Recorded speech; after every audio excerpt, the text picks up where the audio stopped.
Ich freue mich sehr, heute hier zu sein mit Peter Lichter am Deutschen Krebsforschungszentrum. Ich bin hier mit Lena von unserem Sales-Team aus der Region. Und wir sind hier und wollen einfach mal mit Peter Lichter verstehen, was ist der Stand der Krebsforschung heutzutage, was sind moderne diagnostische Wege, die wir gehen, was ist die Zukunft in der Krebsforschung, was ist die Zukunft in der Krebsbehandlung. Worüber wir heute gerne mit dir sprechen würden, wäre der Stand der Krebsforschung und auch welche Methoden dazu beigetragen haben, den Krebs jetzt besser zu verstehen.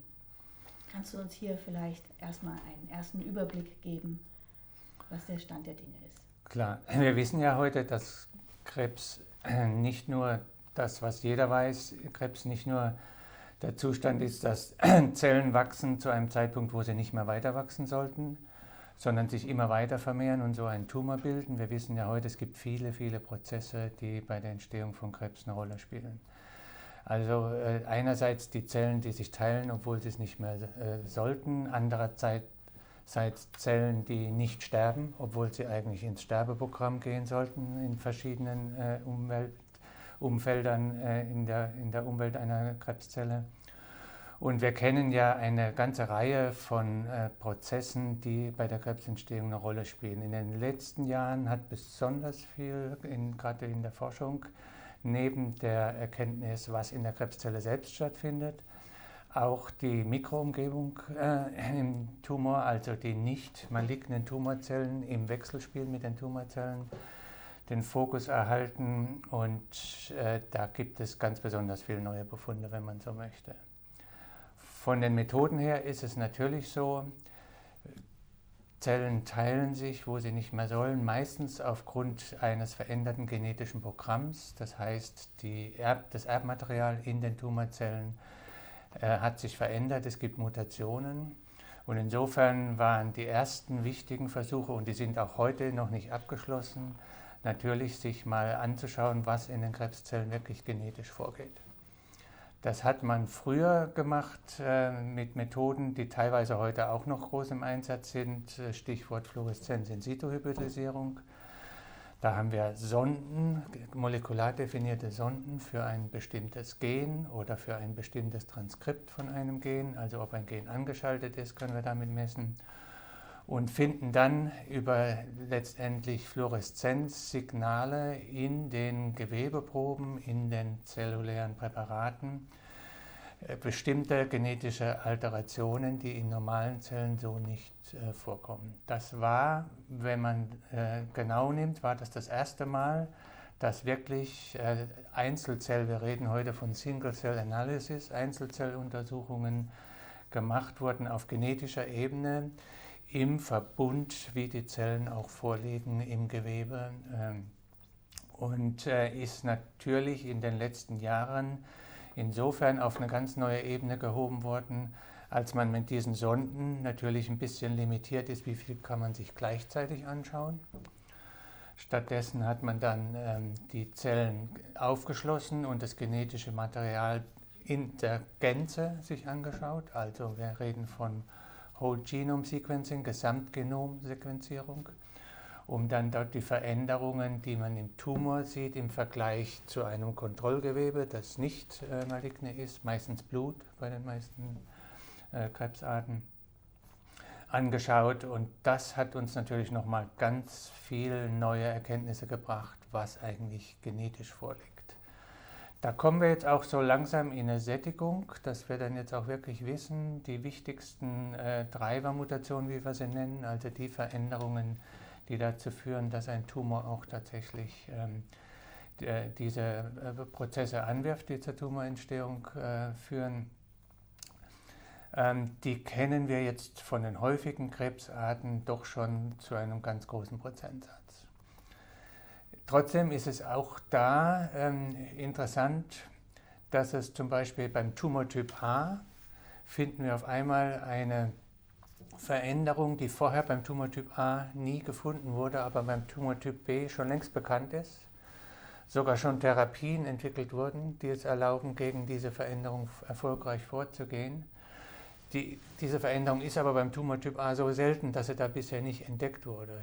Aber durch die weltweite Initiative, sich das alles sehr genau anzuschauen, und zu dieser Initiative haben wir hier am DKFZ, auch am Deutschen Krebsforschungszentrum, auch massiv beigetragen, haben wir jetzt dann doch für die Patienten, die das dann doch in einem geringen Prozentsatz haben, auch zumindest die Option darüber nachzudenken, andere Therapien hier einzusetzen.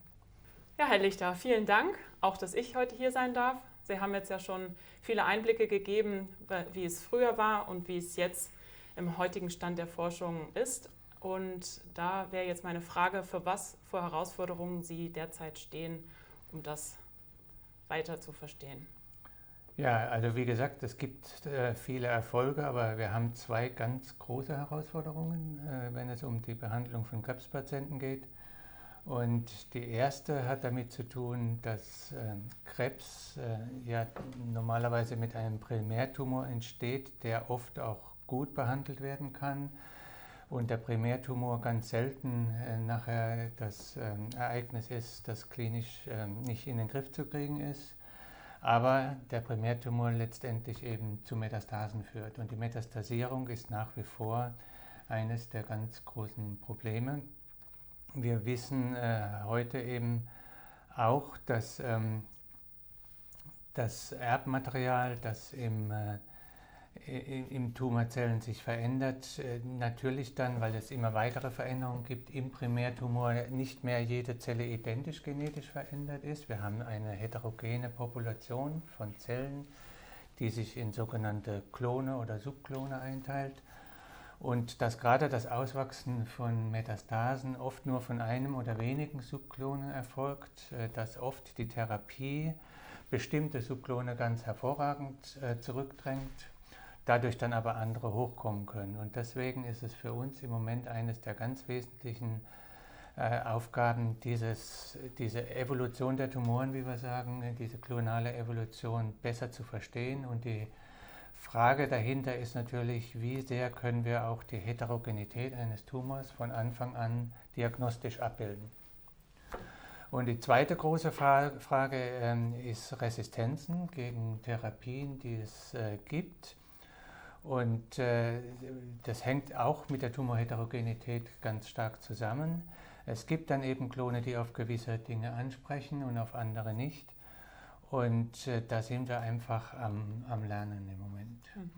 Und langfristig ist das Ziel natürlich, wenn die Frage kommt, werden wir Krebs jemals besiegen können? Ich glaube, das Konzept weltweit ist, dass wir Krebs in ein Stadium bringen wollen, in dem es eben sozusagen als permanent zwar da ist, aber nicht mehr krankheitserregend ist. Also es ist sozusagen...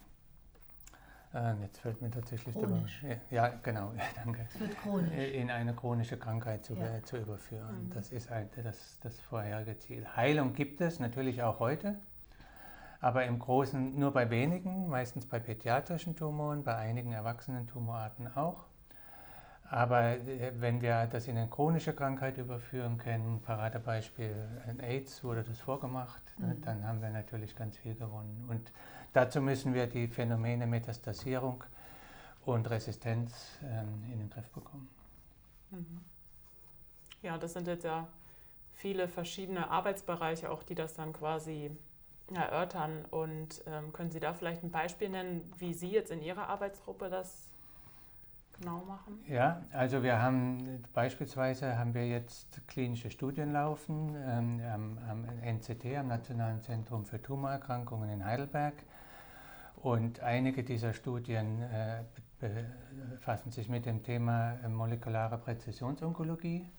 Das heißt, wir untersuchen dort schon seit Jahren im Brustkrebs, sind die Studien, in denen ich besonders aktiv mit bin, die genetische Information in den Brustkrebszellen, schauen, was für Veränderungen gibt es und kann man aufgrund dieser Veränderungen neue Therapien verabreichen. Das läuft sehr erfolgreich.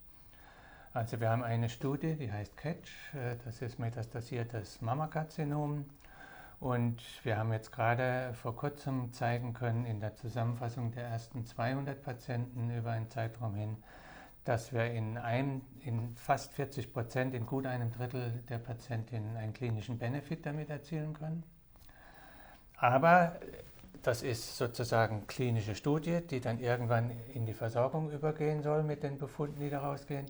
Und daneben haben wir natürlich Forschungsprogramme, die an diese Studien angekoppelt sind, indem wir uns genau diese Tumorzellheterogenität anschauen. Also wie viele verschiedene genetische Veränderungen in verschiedenen Zellen in einem Tumor, um darüber zu lernen, wie früh können wir das entdecken, ist das überhaupt jemals bezahlbar, da schon ganz früh, ganz breit diagnostisch dran zu gehen und solche Fragen zu stellen. Und der zweite Aspekt, ganz wichtig, wir lernen ja, dass diese Resistenzmechanismen und auch die Metastasierung sehr stark von der Interaktion mit Nicht-Tumorzellen in der Umgebung, insbesondere mit Immunzellen zusammenhängt.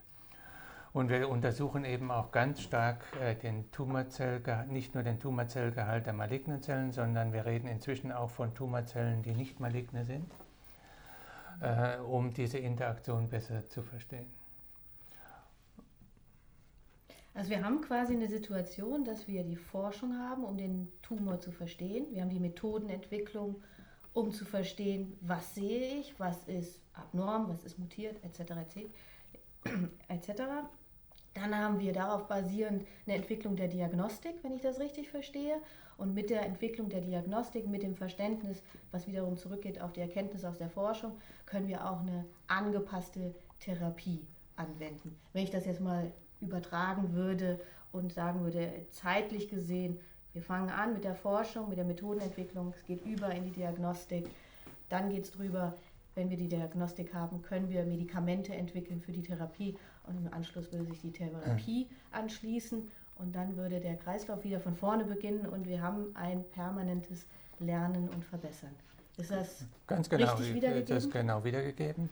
Also molekular muss man sich vielleicht so vorstellen, dass oft mutierte Gene zu bestimmten Enzymen, Kinasen oder Phosphatasen führen, die man mit bestimmten kleinen Stoffen hemmen kann. Ja.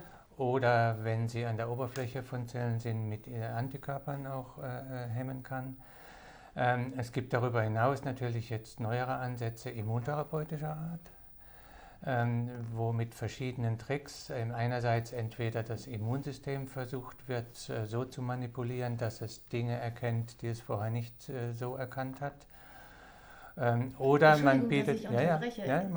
Spielst du auf die CAR-T-Cells? Das wären zum Beispiel klassischerweise die CAR-T-Zellen, ganz genau. Kannst du kurz erklären, wie das funktioniert? Ja, es gibt, letztendlich hängt ja die Immunantwort von einer Interaktion der Zielzelle mit der Immunzelle ab. Und gerade bei den T-Zellen, also die Immunzellen, die aggressive Prozesse in Gang bringen sozusagen, um die Zellen umzubringen, gibt es die T-Zellrezeptoren und es gibt eben bei einigen Tumorarten erfolgreichen Ansatz, diese T-Zellrezeptoren genetisch so zu verändern, dass sie genau die wichtigen Oberflächenantigene auf den Tumorzellen erkennen. Ja. Ist momentan sehr erfolgreich bei Leukämien und Lymphomen, bei vielen, nicht bei allen. Bei soliden Tumoren ist da noch ein dickes Brett zu bohren. Also bei Brustkrebs zum Beispiel? Zum Beispiel, okay. Ja. Und umgekehrt gibt es gerade bei der Immuntherapie die Ansätze, dass man über Vakzinierungsstrategien arbeitet, also dass man Antigene anbietet, den T-Zellen, die da sind. Stichwort Messenger-RNA-Vakzinierung kennen wir jetzt alle von unseren Corona-Erfahrungen her. Ist natürlich viel, viel schwieriger. Da wird auch schon sehr viel länger dran gearbeitet, denn leider ist ein Tumor nicht so einfach mit nur einem Spike-Protein eines Virus anzugreifen. Es ist sehr viel komplexer, es gibt viele Veränderungen, es gibt patientenspezifische Veränderungen. Aber genau da ist die Genetik stark, weil sie, wenn man diese genetischen Veränderungen entschlüsselt hat, die Messenger-RNA so designen kann, dass sie genau diese veränderten Proteine dann erzeugen und dem Immunsystem anbieten. Also da läuft sehr viel, das ist sehr vielversprechend. Genau. Ja.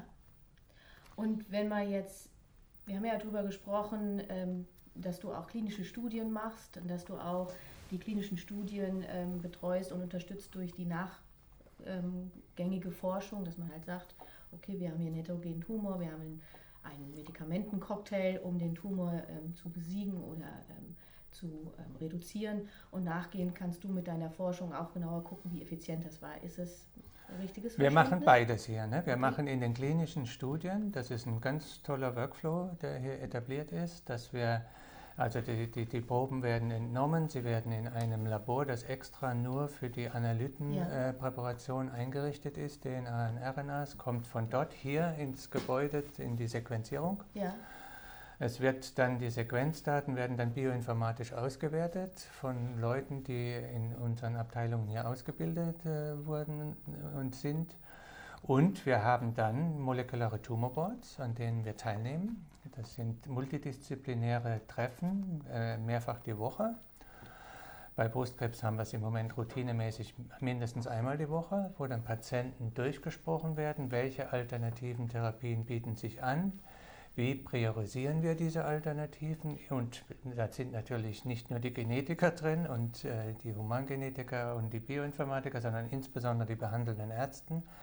Was kann man der Patientin im Fall von Brustkrebs zumuten? Und dort werden auch Entscheidungen eben gefällt, die zu diesem letztendlich, wie ich vorhin gesagt habe, knapp 40% Benefit-Zahlen geführt haben.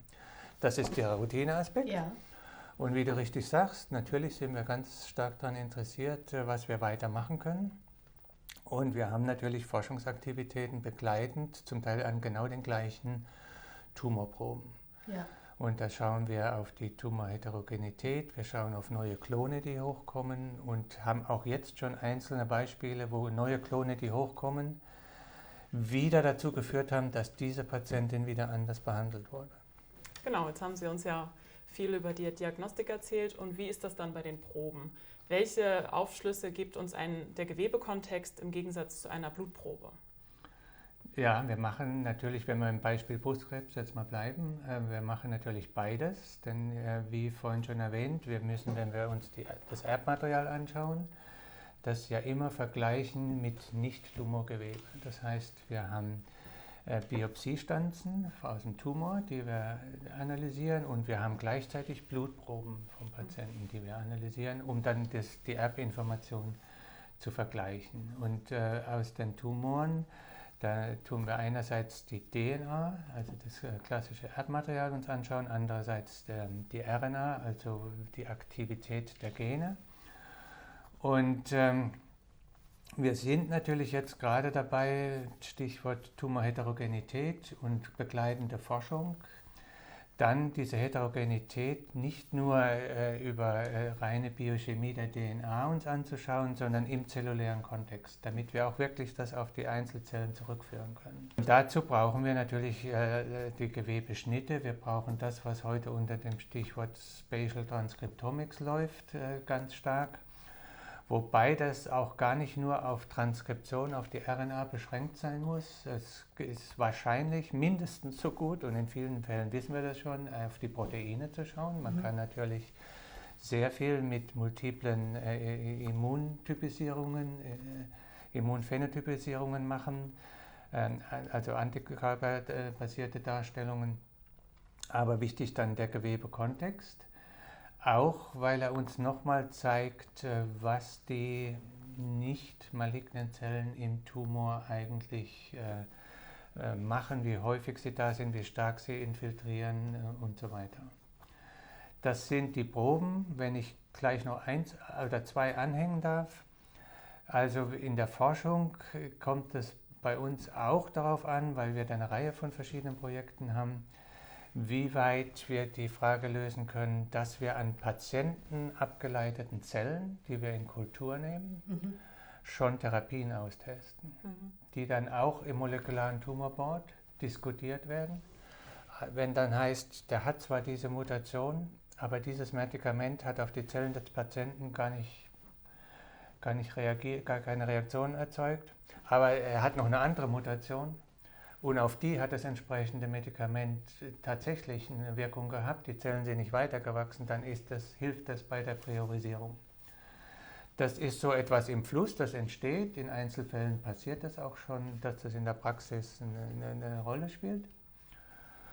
Und das Dritte ist, dass wir auch dazu übergegangen sind, gerade in den Brustkrebsstudien, regelmäßig Blutzellen zu nehmen, alle 3 Monate. Seit 2020 machen wir das in der einen Studie, weil wir einerseits nachweisen wollen, wir wissen, auch wenn es Brustkrebs ist, wenn die Brustkrebszellen sterben durch Nekrose, Apoptose, geben sie viel Inhalt in die Körperflüssigkeiten ab und viel davon landet im Blut.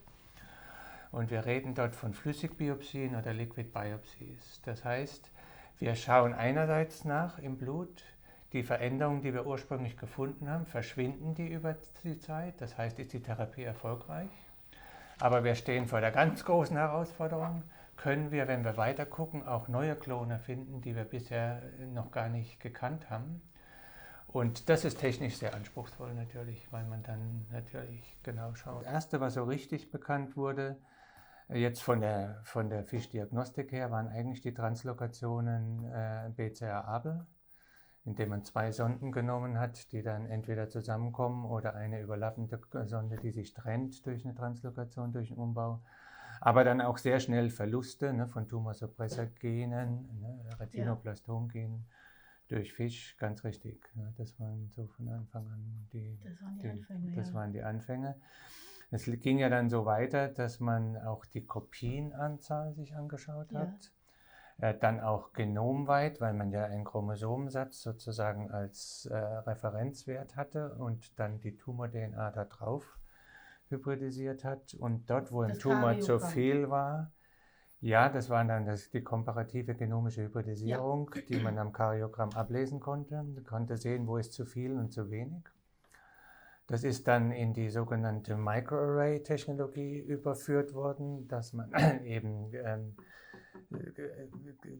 gereinigte DNA-Proben auf einem Chip entlang definiert, immobilisiert hatte und dann mit der Tumor-DNA draufgegangen ist. Und diese Microarrays sind parallel auch für die RNA-Analysen entwickelt worden, sehr stark. Dort hat man ja dann geschaut, welche Gene sind besonders stark angeschaltet oder auch nicht. Und dann ist man letztendlich ja dann doch komplett erstmal für eine ganze Zeit als forschungsmäßig zur DNA- und RNA-Sequenzierung gekommen, also volle, bis zur letzten Basenpaare im Prinzip volle Auflösung, was einem aber natürlich immer mehr oder weniger nur so ein Pool-Ergebnis gibt aus vielen Zellen. Das hat sich jetzt wieder entwickelt in Richtung Single-Cell-Sequenzierung. Single-Cell-Sequenzierung funktioniert ziemlich gut auf RNA-Level, aber nur in ganz, ganz wenigen Ausnahmefällen, also jedenfalls nicht umfassend. Für einzelne Gene Single-Cell, aber nicht umfassend auf dem DNA-Level. Das ist noch ein großer Punkt. Es gibt ja auch die In-Situ-Sequenzierung. Ja. Machst du sowas in deiner Gruppe? Machen wir nicht, finde ich aber klasse. Also da hat sich ganz viel getan. Vielleicht erklären wir noch mal ein bisschen, was In-Situ-Sequenzierung bedeutet oder wie das funktioniert. Naja, letztendlich ist es dann der räumliche Zusammenhang, den wir natürlich sehen können, weil wir es im Gewebe machen oder an Gewebeschnitten und sozusagen an multiplen Stellen im Genom über definierte, wir reden von Primer-Sequenzen, die dann angeboten werden, dann eben zeigen, was an DNA und oder RNA eben dort ist, eigentlich mehr RNA. Und das gibt uns natürlich den räumlichen Zusammenhang, welche Zellen haben was, und gibt uns natürlich ein ganz tolles, umfassendes Bild auf dem Level der Einzelzelle. Ja. Und das ist, genauer brauchen wir es auch nicht. Ja. Also da sind wir an dem, was wir maximal brauchen. Ja.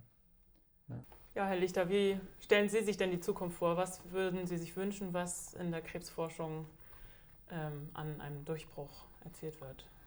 Ja, letztendlich, wenn man es mal von hinten aufrollt, letztendlich wollen wir das, was wir vorhin gesagt haben, den Krebs in eine chronische Krankheit überführen. Und wir kennen das ja sozusagen aus den Beispielen der Vergangenheit. Bleiben wir mal kurz bei der chronisch-myeloischen Leukämie. Da gibt es eine Translokation, 2 Chromosomen sozusagen brechen und gehen wieder andersrum zusammen, wie es sich eigentlich gehört. Und an dieser Bruchstelle gibt es ein Fusionsgen und ein Fusionsprotein. Und gegen dieses Protein ist ja ein Medikament in Anwendung extrem erfolgreich, ne, Imatinib. Und man weiß aber auch, es gibt dort schon Resistenzen, die sich ausbilden. Aber man hat so viel verstanden, dass es, ich glaube, bis zu 10 Alternativen schon gibt. Wenn dann Resistenzen auftritt, dann gehen wir mit dem nächsten Medikament, dann gehen wir mit dem nächsten Medikament. Und in Einzelfällen ist es auch schon so gewesen, dass überhaupt keine Tumorzellen mehr nachweisbar sind. Und das ist sozusagen der Weg, den wir letztendlich bei allen Tumoren erreichen wollen. Und dazu müssen wir natürlich verstehen, welche Resistenzen in welchem Zusammenhang entstehen und wie wir sie angreifen können. Und dazu brauchen wir diese momentan noch sehr hochkomplexe Diagnostik. Vollkommen richtig. Letztendlich bleibt die Frage, wenn wir es ganz genau wissen, könnte sich die Diagnostik auch wieder verfeinern, weil bei einem bestimmten Tumortyp nur diese Dinge noch relevant sind. Das wissen wir aber heute nicht. Es zeigt sich vielmehr, dass es viel billiger wird, gleich auf alles zu schauen. Die Daten werden homogener, das gilt für die Sequenzierung ganz besonders. Mhm. Also ich sehe eigentlich voraus, dass wir in Zukunft dann alle Tumoren von Patienten irgendwann mal in der Praxis sequenziert werden sehen und auch die Proteinmuster in ganz großem Umfang umfänglich analysiert werden. Mhm. Das kann man massenspektroskopisch machen, aber natürlich, wir wollen den zellulären Zusammenhang sehen. Da ist natürlich die Immunfärbung mit Fluoreszenzen ein ganz starker Ansatz. Es gibt auch Kombinationen, also am Zellen massenspektroskopisch dann wieder ranzugehen. Da gibt es technisch ganz interessante Dinge, die da möglich werden. Mhm. Okay. Wir werden nach wie vor Forschung am Gewebe, an den Zellen haben. Nicht nur in der Soße, sondern nach wie vor unbedingt. Nein, ganz klar. Kontext. Man darf das jetzt nicht verwechseln, dass es natürlich ist die Entwicklung molekularer Präzisionsonkologie geht ja ein bisschen in die Richtung, auch Therapien unabhängig von der ursprünglichen Diagnose, sondern mehr vom molekularen Muster abhängig zu machen. Obwohl ich glaube, der zelluläre Kontext wird auch da immer eine ganz wichtige Rolle spielen. Aber das heißt nicht, dass wir dann nicht auch sowieso den zellulären Kontext brauchen, weil wir die anderen Parameter, Tumormikroumgebung und so weiter auch mit erfassen müssen. Ja, Herr Lichter, wir bedanken uns recht herzlich, dass wir heute hier sein durften und dass Sie uns so eine interessante Einführung in die Krebsdiagnostik und in Ihre Forschung gegeben haben. Und sind gespannt, was die Zukunft bringen wird.